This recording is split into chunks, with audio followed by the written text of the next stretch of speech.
যে 2014 যেতিয়া নেকি প্ৰধান নৰেন্দ্ৰ মোদী প্ৰাইম মিনিষ্টাৰ হোৱাৰ পিছত ভাৰতত মানে স্বচ্ছতাৰ ওপৰত বহুত গুৰুত্ব দিয়া হয়।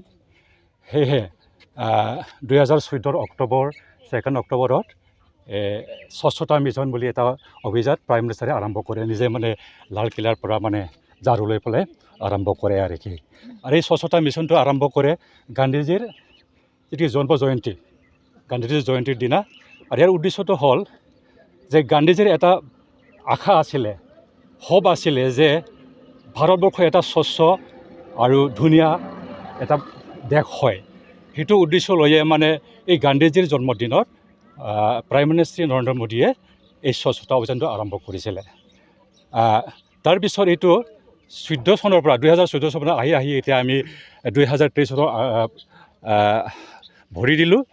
আৰু বছৰে 2019ৰ পৰা এই স্বচ্ছতা অভিযানটো মানে গতি আনিবৰ কাৰণে এই অভিযানত মানে বছৰে মানে 15 দিন বা এনেকুৱা মানে আগে মানে এটা স্বচ্ছতা হি সেৱা নামৰ এটা মানে অভিযান চলায় আৰু কি। এই বছৰত তেনেকুৱাই 15 ছেপ্টেম্বৰৰ পৰা স্বচ্ছতা হি সেৱা নামত এটা অভিযান চলাইছে। আৰু আজিৰ দিনত 1 অক্টোবৰ দিনা ভাৰতবৰ্ষৰ যিমানখিনি মানে লোক আছে সিহঁতক মানে প্ৰধানমন্ত্ৰী প্ৰাইম মিনিষ্টাৰে মানে আমন্ত্ৰণ জনাইছে যে 1 ঘণ্টা হ'লেও মানে শ্ৰমদান কৰি পেলাই আমাৰ ভাৰতবৰ্ষত স্বচ্ছতা কৰিব লাগে।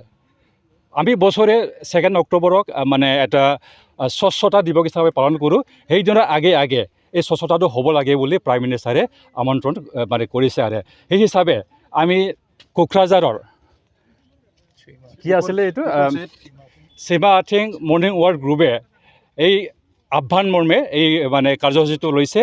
আৰু ইয়াৰ বাহিৰেও আমি বছৰে 3বাৰ 4বাৰ এনেকুৱা মানে অভিযান চলাই থাকে। আমাৰ সীমা আৰ্থিং গ্ৰুপে মৰ্ণিং ৱাক গ্ৰুপে সদায় মানে স্বচ্ছতাৰ ওপৰত মানে জোৰ দিয়ে। আৰু বছৰে আমি মানে জাবৰ জোঁথৰ দেখা পালে আমি এইটো চাফা কৰি থাকোঁ আৰু কি।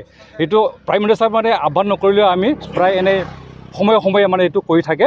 আৰু আজি যিহেতুকে প্ৰাইম মিনিষ্টাৰে সকলোকে আমাক মানে আমন্ত্ৰণ জনাইছে, আমি সেই উদ্দেশ্যে আমি আজি এই প্ৰগ্ৰামটো আৰম্ভ কৰিছোঁ। লগতে বৃক্ষৰোপণ আৰু লগতে বৃক্ষৰোপণো কৰিছে। আমি যিমানখিনি পাৰোঁ বৃক্ষৰোপণো কৰি আছোঁ, যাতে আমাৰ এই অঞ্চলটো গ্ৰীণ আৰু সুন্দৰ আৰু এটা স্বচ্ছতা এটা জাগা হয়। সেইটো উদ্দেশ্যে আমি এই কামটো আৰম্ভ কৰিছোঁ। বিচাৰোঁ যে অহাকালি আমাৰ জাতিৰ পিতা মহাত্মা গান্ধীৰ জন্ম জয়ন্তী আছে। আৰু স্বচ্ছ ভাৰত মিছনত সদায় যাতে আমাৰ পৰিৱেশটো আমি সদায় নিট এণ্ড ক্লিন কৰি ৰাখিব পাৰোঁ, সেইকাৰণে আমি চবেই ইয়াত গোট খাইছোঁ। ইয়াত পিপুল লিডছ অৰ্গেনাইজেশ্যন, তাৰপিছত ইয়াত মৰ্ণিং ৱাক গ্ৰুপ সিহঁতৰ এটা কল কৰিছিল আমাক, তো আমি জাষ্ট এইটো ৰেছপণ্ড কৰিছোঁ।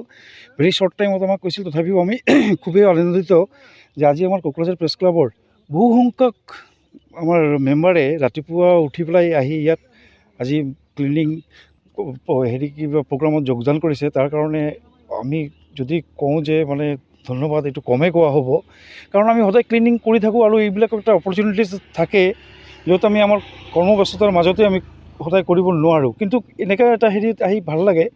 কিন্তু এইটো কৰিব লাগিছিল অহাকালি, কিন্তু আজি আমি কৰিলোঁ, কাৰণ এইটো সময়ত আমি চবেই অলপ সময় পাওঁ। তো সেইকাৰণে মই ভাবোঁ যে এনেকুৱা মাজে মাজে কৰি থাকিলে আমাৰ পৰিৱেশটো সদায় চাফ চিকুণ হৈ থাকিব। এইখিনি